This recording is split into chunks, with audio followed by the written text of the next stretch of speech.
United Workers' Party UWP Public Relations Officer Lenard Montoute hosted his first show on a local station since the jazz season. He expressed hope that everyone had an enjoyable time. However, he emphasized that we should not be too distracted as there are pressing realities we face daily, such as the ongoing crime situation, that will not simply disappear regardless of entertainment or festivities. Montes highlighted that for a government, establishing moral authority from the outset is essential. It is their responsibility to set the standards for lawfulness and order in the country. In a country, it is the government, it is the leaders of the country, like the prime ministers, the ministers, the elected parliamentarians, who ought to set the trend, show the example, and set the tone for what others are supposed to do.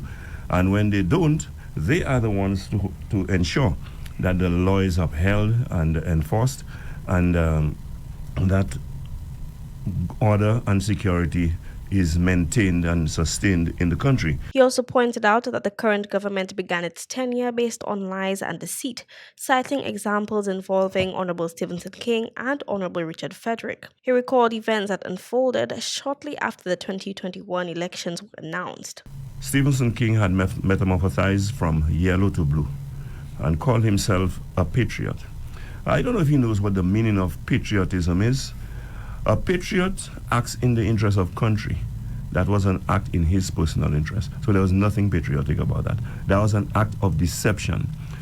You do not say to people that you are going to contest an election as an independent when you know in fact that you have an accommodation, you have an arrangement with the St. Lucia Labour Party to the extent that they withheld putting in a candidate in that constituency so that their support can be behind you. Montoute further stated that similar tactics were used with the Castries Central involving Honorable Richard Frederick. He expressed concern that St. Lucian society is overly tolerant of negative and defiant behaviors, which he suggests are characteristic of the current administration. Montoute argued that this tolerance contributes to the normalization and even encouragement of criminal conduct, as these are the types of individuals that some in society look up to. Because you know what the average St. Lucian will do now?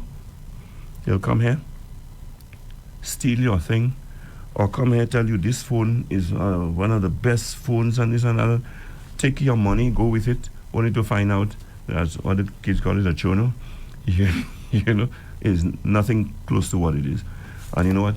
They feel no remorse. They have no compunction to say, well, they feel any guilt or anything like that, because that is the standard that has been set. That is the MO in this country. That is the norm. And the leaders set the tone in any country. He concluded by stating that the current government officials are not the type of leadership needed to run the country effectively. Montoute reiterated that they began their rule based on dishonesty and deceit and warned that their actions are likely to worsen over time. Kayla Edwin, MBC Prime.